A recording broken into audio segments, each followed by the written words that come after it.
Hi everybody, this is Jurek and welcome back to my real estate investing adventures. Today I want to talk about how you need to overcome the fear to make those phone calls you need to make.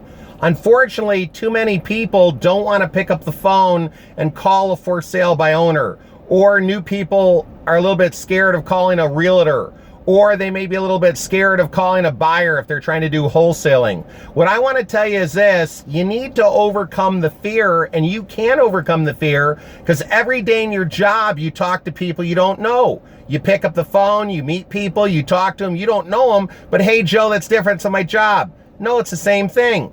How do you ever go out to eat for lunch or for dinner? Oh, the server comes over. Can I take your order? Well, I'm not sure I know you. Is there anybody in the kitchen I might know?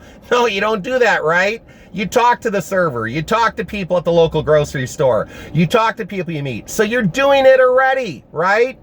You need to take a deep breath, put a few bullet points down on paper of what you're going to say, and make the call. First call might be tough. Third call is going to get easier. By the 5th or 10th call, you're going to be a pro. So pick up that phone, okay? Make those calls and make your dreams a reality. Believe and achieve. Bye-bye.